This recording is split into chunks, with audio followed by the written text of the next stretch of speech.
In this video, we'll explore the key insights of Niccolò Machiavelli's influential work, The Prince. Published in 1532, this political treatise has revolutionized the understanding of power and governance ever since. Machiavelli, drawing from his experience as a Florentine diplomat, analyzes the dynamics of political leadership, while emphasizing practicality over idealism. Machiavelli is sometimes seen as the prototype of a modern empirical scientist, building generalizations from experience and historical facts, and emphasizing the uselessness of theorizing with the imagination. For centuries, scholars and commentators have engaged in heated debates over the moral implications of Machiavelli's The Prince. Some argue that Machiavelli unveils the true essence of power, offering insights to guard against potential tyrants, a potentially positive perspective. Conversely, critics label Machiavelli as a purveyor of evil teachings.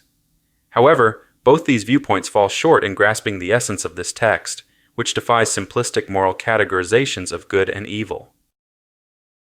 Amidst this ongoing debate, a crucial truth embedded in The Prince has gone unnoticed.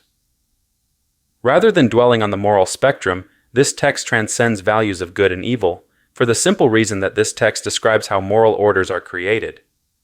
To explain this point, I'm going to introduce a novel perspective. I will draw a parallel between Machiavelli's The Prince and ancient creation myths like the Babylonian Enuma Elish.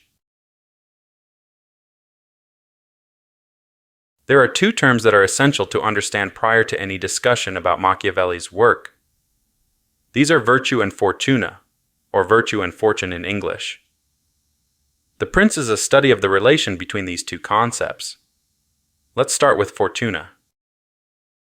The Wheel of Fortune, as depicted in ancient literature and myth, symbolizes the capricious nature of fate and destiny. Its origins trace back to the concept of the goddess Fortuna in Roman mythology, whose ever-turning wheel represents the unpredictable ups and downs of life. In the works of early medieval writers like Boethius, the Wheel of Fortune is portrayed as a mechanism that constantly rotates, randomly bestowing wealth and success upon some, while bringing misfortune and adversity to others. Every human being rides on the Wheel of Fortune, and anyone who is lifted up by its turning wheel will inevitably be brought low. People following the tradition of Boethius had a fatalistic conception of fortune as following God's divine plan, and so we must resign ourselves to our fortune because it is part of this divine plan. Fortuna then was a servant of God, and events, individual decisions, the influence of the stars were all merely vehicles of divine will. However, some like Machiavelli weren't content with this fatalistic resignation to one's fortune. Boethius was imprisoned, waiting for his execution to be carried out when he wrote The Consolation of Philosophy, so his perspective is understandable. Machiavelli thought that while fortune was fundamentally an uncontrollable force, one still could prepare for the worst, and thus avoid being brought low by the turning of its wheel, at least for a time. In The Prince, Machiavelli compares fortune to a storm. I would compare fortune to one of those violent torrents that flood the plains, destroying trees and buildings, hurling earth from one place to another. Everyone flees this torrent. Everyone yields to its force without being able to stand up to it. As this is the torrent's nature, man should not neglect to prepare himself with dikes and dams in times of calm, so that when the torrent rises, it will gush into a channel, its force neither so harmful nor so unbridled. The same is true with fortune, who unleashes her force in places where man has not taken skillful precautions to resist her, and so channels her force to where she knows there are no dikes or dams to hold her back. Rather than resignation or despair, Machiavelli suggests that we can, through preparation and a little foresight, plan for such contingencies before they occur. Whether or not fortune was controllable, those who planned for every eventuality certainly fared better than those who resigned themselves to adverse fate. And this is where virtue comes into play. Virtue, in Machiavellian terms, means the courage and skill by which men are enabled to dominate events and fortune. There is no God that is appealed to and no divine intervention. Men overcome fortune by their own virtue, and so virtue loses its Christian meaning. The term virtue finds its roots in the Roman concept of virtus, which embodies traits such as valor, courage, and masculinity, considered as quintessential male attributes. Virtus stood as a defining virtue for Roman emperors and was revered as a divine entity, personified as the god Virtus. Primarily a civic virtue, virtus found its expression within the realm of public service rather than private affairs, and was associated with military service. Cicero suggested that virtus was real manhood, and that it boiled down to the desire ever to excel. He declared that the whole glory of virtue resides in activity. Virtue, like virtus, is an active principle, unlike the Christian concept of virtue. Christianity revalued virtue into a passive principle. Things like meekness, humility, pity, compassion, self-sacrifice, self-abnegation constitute virtue within Christianity. The Jewish philosopher Spinoza thought of virtue as constituting power and activity. It is the desire to continuously strive and overcome adversities. In Spinoza's terms, to the degree one is active rather than passive, one's striving can be entitled virtuous. In contrast, Christianity teaches the individual consolation and resignation to this fortune in the certainty that God ordains it to be good and knows it as we cannot know it. And faith is the appropriate name for this spiritual condition. Beginning with Boethius, faith and philosophy are to replace virtus as the response to fortuna.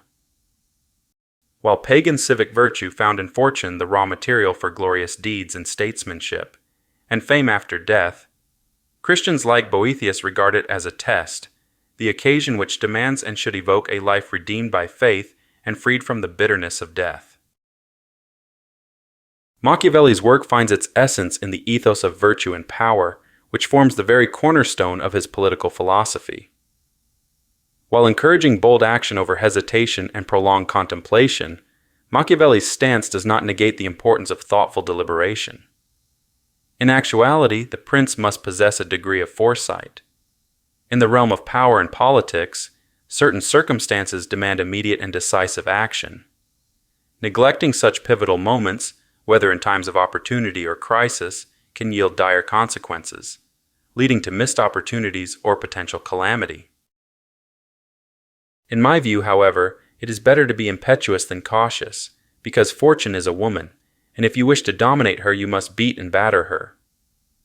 It is clear that she will let herself be won by men who are impetuous rather than by those who step cautiously. Therefore, like a woman, she is more partial to young men. Because they are less cautious, wilder, they command her with greater audacity. Scholar and historian John Greville Agard Pocock points out that Machiavelli's description of fortune here isn't related to some erotic fantasy, but is consistent with the way fortune was described at the time. This opposition between virtue and fortune was frequently expressed in masculine and feminine imagery. A masculine active intelligence was seeking to tame a feminine passive unpredictability which would reward him for his strength or vindictively betray him for his weakness. Virtus could therefore carry many of the connotations of virility with which it is etymologically linked. While the Roman virtus is gained through one's service to the Republic and is dependent on the virtue of others, virtue constitutes a man's virtue in isolation from the rest of society. The context of virtue in which the prince is concerned is when public morality has already broken down. Virtue in the prince is a kind of military and political genius. Virtue is a man's ability to impose form on the formless, in other words, order on chaos. In this sense, every figure who has created or transformed a state has shown virtue. Machiavelli treats both pagans and Christians the same way in this respect. Moses possessed virtue as well as Romulus, the founder of Rome. While developing his concept of virtue, Machiavelli wasn't interested in idealistic notions of how one should act, but in political realities. His treatise is a result of empirical observations, making it scientific, which has led some scholars to call Machiavelli the first modern man.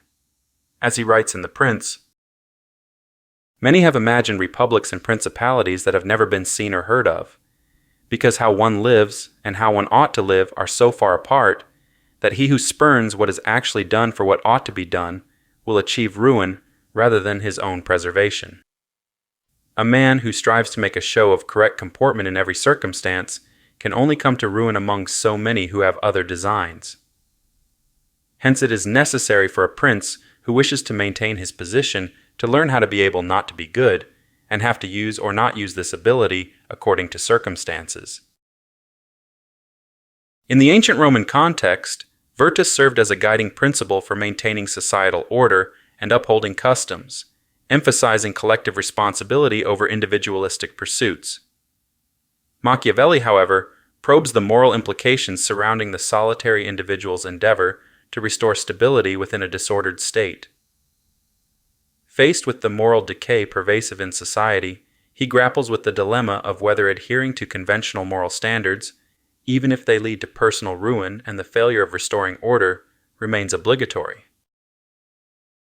What Machiavelli is doing in the most notorious passages of The Prince is reverting to the formal implementation of the Roman definition virtus and asking whether there is any virtue by which the prince, self-isolated from moral society, can impose form upon his fortuna, and whether there will be any moral quality in such a virtue, or in the political consequences which can be imagined as following from its exercise. Renaissance humanist thinkers identified the good man as the good citizen, which politicized virtue and made it dependent on the virtue of others. Like with the Roman virtus, the good man could only practice his virtue within a framework of citizenship, and if such a framework should collapse, through the degradation of custom or institutions, then this corrupted the virtue of the powerful as well as the powerless. In such a context, a ruler could not be a good man because he had no fellow citizens. Such a state of affairs, where everyone seeks their own advantage, is what Thomas Hobbes called a state of war. During the time men live without a common power to keep them all in awe, they are in that condition called war, and such a war as if of every man against every man. Our fortuna encompasses the circumstances of our birth and life. For a new prince, this fortune brings countless challenges, especially when compared to his hereditary counterpart. Unlike a hereditary prince, the new prince lacks the stabilizing force of custom and tradition, making their position more precarious. In a hereditary principality, adherence to ancestral conventions provides a shield against fortuna's whims, reducing the need for extraordinary virtue. Conversely, the new prince faces heightened fortune when lacking the backing of custom or tradition. It's important to note that Machiavelli's new prince isn't an absolute monarch. Unlike a monarch with laws and customs granting legitimacy, the new prince lacks such validation and can't be considered a king. This figure could be a mere private citizen or a foreigner. The novelty of their rule involves overturning the previous government, causing harm and creating a divided society with conflicting wills. For this reason, the new prince is an innovator. The new prince operates in a context where some are alienated, others dissatisfied, and societal breakdown ensues. In this atmosphere, civic virtue is unattainable, and the ruler grapples with a lack of legitimacy. Machiavelli deems this innovation, the pursuit of a new order, as the most challenging and perilous of tasks. There is nothing more difficult to take in hand, more perilous to conduct, or more uncertain in its success, than to take the lead in the introduction of a new order of things. Since a prince's new subjects are not accustomed to him, he has no guarantee of their loyalty. The great problem inherent in innovation is that it starts a chain of events that cannot be stopped, where one change leaves the door open for another. A new prince will be contrasted with the hereditary prince, and so his task is to try and create the stability that the hereditary prince enjoys. To do so, he must maintain himself against this sequence of events, that he himself often initiated, long enough that his original act of innovation will be forgotten, just as it was with the family of the hereditary prince. If he can maintain himself long enough, obedience to the new order he had initiated will become part of the inherited second nature of the people. Machiavelli was scornful of the advice given by his contemporaries that one should just wait and try to hold out till the storm passes. Any advantages acquired from inactivity were outweighed by the dangers of waiting. In a situation that is not stable, Waiting is the least appropriate strategy because there's no telling what fortune will bring. A prince must be proactive in dealing with all the contingencies that can be brought by fortune. To anticipate challenges before they arise and deal with them requires wisdom and intelligence, which are part of his virtue. Waiting and allowing the winds to change gives others a chance to outmaneuver you. So for this reason, Machiavelli urges new princes to always be active and be prepared for anything. All choices should be considered dubious, because it is in the nature of things that you can never escape one setback without running into another. Wisdom consists of knowing how to recognize the respective qualities of the setbacks and choosing the lesser evil. The insecurity arising from political innovation stems from the fact that it injures some and unsettles the rest, while creating a situation to which none has had time to grow accustomed to it. Machiavelli thought that behavior in such situations is partly predictable, and that strategies for acting in them could be devised. These qualities, which are termed virtue, are how one can impose form on matter, order on disorder. Since political innovation was followed by extraordinary exposure to fortuna, then the virtue that met this fortuna must also be extraordinary. The more the individual relies upon his virtue, the less he need rely upon his fortuna, and, since fortuna is by definition unreliable, the safer he is. But if virtue is that by which we acquire power, the ideal type we are now seeking is the individual who acquires it wholly, by the exercise of his personal qualities, and not at all as a result of contingencies and circumstances outside himself. The ideal prince should have a virtue so great that he has no need of luck or good fortune to acquire and secure his rule. His extraordinary virtue should make him virtually impervious to fortuna. Machiavelli is skeptical about whether this is possible. Nevertheless, it is an ideal to strive towards. So what are these qualities that the prince must have specifically? Machiavelli says there are two ways of fighting, the ways of men and of the beast. There are two ways of fighting, either with laws or with force. The first is peculiar to men, the second to beasts. But because the first way often does not suffice, one has to resort to the second. Nevertheless, a prince must be expert in using both. Machiavelli uses the metaphor of the fox and the lion to explain the combination of cunning and strength that a prince must possess in order to maintain control of his state. Machiavelli stresses that a prince must learn how to imitate both the fox and the lion so that he may draw on the necessary attributes of these beasts when circumstances demand it. The specific qualities of the fox the prince must possess consist of cunning and deception, adaptability, stealth and secrecy, and wisdom in avoiding snares. The fox is known for its cleverness and ability to deceive its prey. Similarly, a prince should be able to use cunning and deception to achieve his goals and outwit his adversaries. Machiavelli emphasizes the importance of strategic thinking and the ability to manipulate circumstances for one's advantage. Adaptable. Foxes are also known as adaptable creatures, able to adjust their strategies and behaviors according to the situation. Likewise, a prince should be flexible and capable of adapting to changing circumstances, whether in matters of diplomacy, war, or governance, the combination of which makes up his fortuna. Stealth and secrecy. Foxes are known to be stealthy and can move silently, which allows them to approach their prey unnoticed.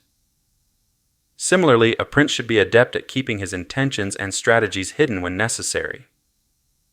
Machiavelli advises that a prince should not reveal his plans too early, because it may lead to opposition and resistance by giving others time to react and counter his well-thought-out plans. Wisdom in avoiding snares.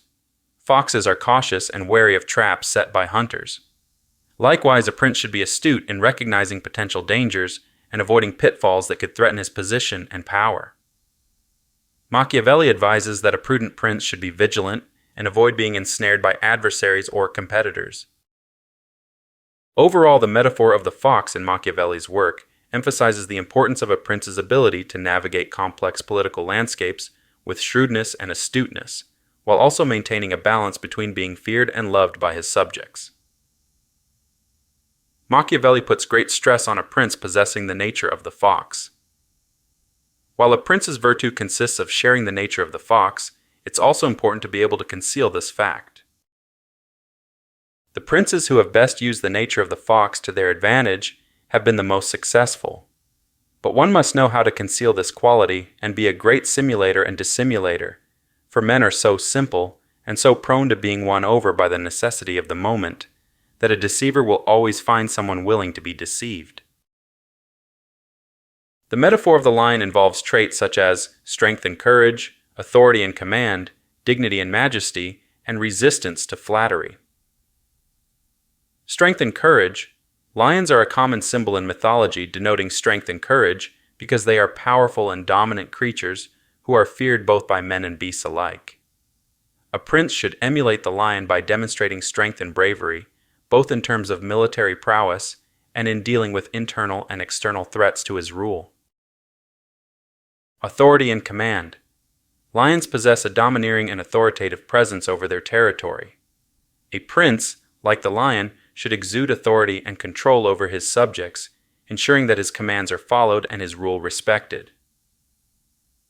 Dignity and majesty. The lion carries an aura of dignity and majesty, commanding respect simply through its presence, which has led to it being associated with deities by various cultures. Like the lion, a prince should uphold his dignity and project an image of majesty to inspire awe and respect among his subjects and rivals. Aversion to flattery. Lions are often a symbol of wisdom, so by emulating the lion, a prince should not be easily swayed by deception and flattery. A prince should always be discerning and not allow himself to be misled by false praise or deceptive counsel. Machiavelli advises that a wise prince should be able to distinguish genuine loyalty from flattery. By embodying the nature of the lion, a prince can maintain his authority and dominance, establish a formidable reputation, and protect his reign from internal and external threats.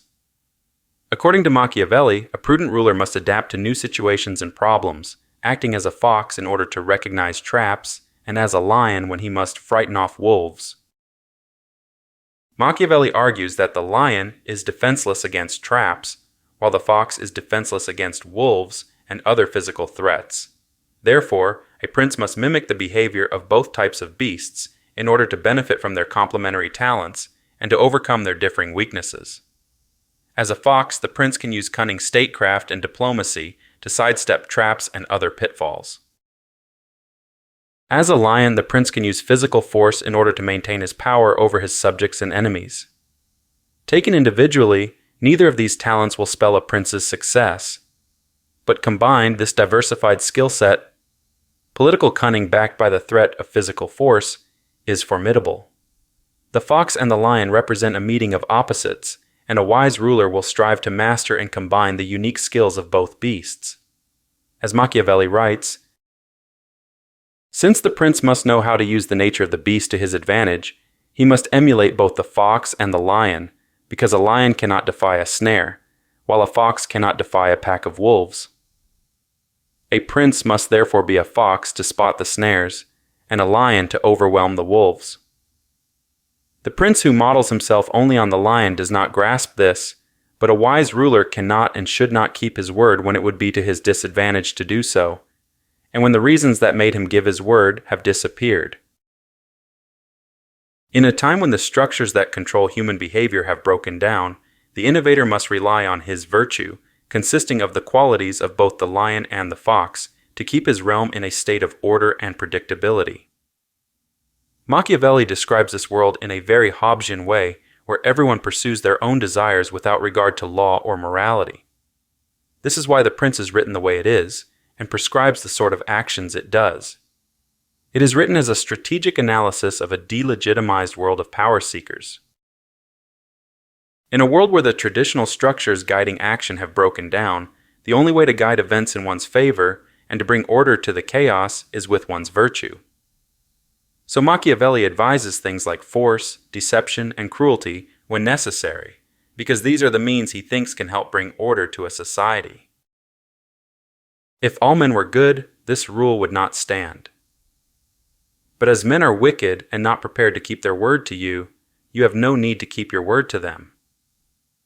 Nor does a prince ever lack legitimate pretexts for concealing the fact that he has broken his word.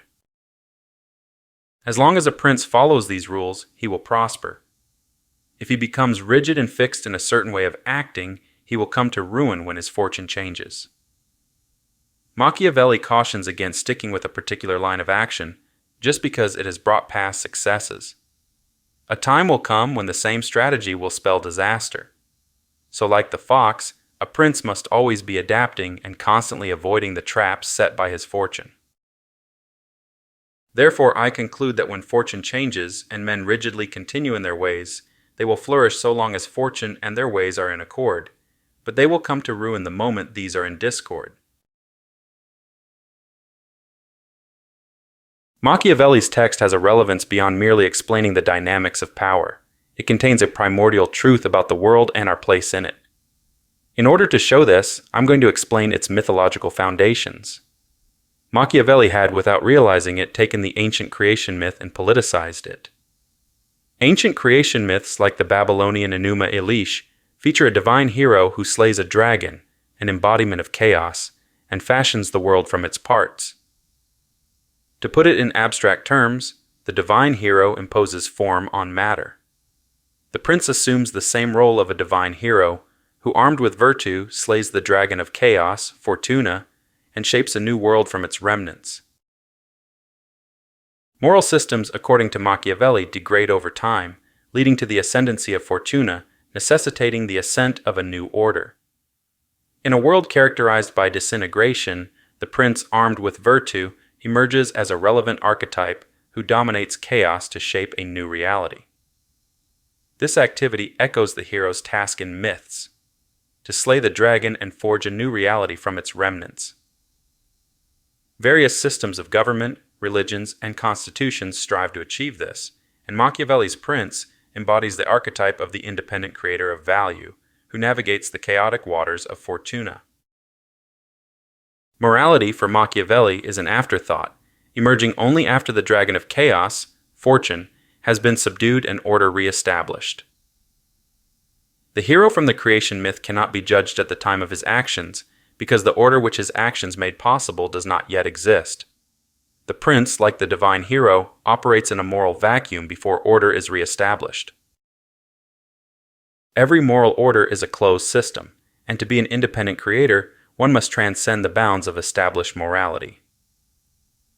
The prince, faced with the disintegration of existing systems, emerges as an independent creator who employs virtue to impose a new order in a world subject to the capricious whims of Fortuna. We can see an example of this Machiavellian independent creator in the figure of Nietzsche's Zarathustra. In a section called On Self-Overcoming, Zarathustra says, "Whoever must be a creator in good and evil, verily, he must first be an annihilator and break values. Thus the highest evil belongs to the highest goodness, but this is creative." According to political philosopher Diego A. von Vacano, Nietzsche and Machiavelli believe constructive deeds sometimes require immoral actions. The construction of new durable orders must be built on immoral foundations, because they must first break the ground, which has become sterile. For Machiavelli and Nietzsche, reform of decaying life forms can only be performed through a radical, thorough reevaluation of all its values and bases. This includes the most deeply held ones. According to Nietzsche, the reality of good and evil is subject to the processes of becoming, meaning that particular moral values are not absolute and eternal. Machiavelli's assertion is that rigidly adhering to moral values in the political arena is insufficient. His assertion that there are contexts outside morality challenges traditional Christian moral teachings. The prince, like a divine hero in the creation myth, operates in a context devoid of established morality. The judgment of his actions occurs in the aftermath of his deeds, and Machiavelli argues that if these actions ultimately benefit the populace, they should be evaluated in that light rather than scrutinizing the methods employed. When examining historical figures, Machiavelli contrasts the success of Moses, who successfully created a new community with distinct customs and codes, with the failure of contemporaries like Savonarola, who attempted to establish a new republic in Florence. Armed prophets, according to Machiavelli, possess a moral advantage over their unarmed counterparts, as they more successfully navigate the complexities of Fortuna to shape the world according to their vision. Religious figures who created new peoples with distinct customs and laws, like Moses and Muhammad, have been Machiavellian. In the notes which comprise The Will to Power, Nietzsche says that those who try to create new moral values or reform old ones always use immoral means to achieve this end. When reformers indulge in politics, as Luther did, one sees that they are just as much followers of Machiavelli as any immoralist or tyrant. Machiavelli, the maestro of political storytelling, breathed new life into the ancient creation myth by connecting it to the human reality of political life. Such an innovative perspective, blending age-old myths with political drama, casts Machiavelli's prince as a relevant archetype of social and political transformation. Picture the prince who, armed with virtue, engages in his eternal dance with Fortuna, akin to the mythical Marduk vanquishing the dragon Tiamat and sculpting a world from its celestial debris. Here both narratives harmonize, whispering a shared truth through the winds of time. To grasp the essence of this text, we must transcend the conventional boundaries of good and evil. It articulates a timeless truth that rises above such moral dichotomies. In our contemporary landscape of uncertainty, Machiavelli's prince emerges as an emblem of strategic virtue, offering perennial wisdom in the quest to impose order upon chaos. By intertwining ancient creation myths with political philosophy, the enduring relevance of Machiavelli's work becomes evident in the ceaseless dance between virtue and Fortuna. In this light, Machiavelli's prince appears as a superhuman figure, drawing inspiration from a divine hero who perpetually shapes new world orders. Friedrich Nietzsche's keen recognition of the profound significance of Machiavellianism in this cosmic narrative is uncanny. Machiavellianism pur, sans mélange, cru, vert, dans toute sa force, dans toute son âpreté, pure, without admixture, crude, fresh, with all its force, with all its pungency, is superhuman, divine, transcendental. It will never be achieved by man, at most approximated.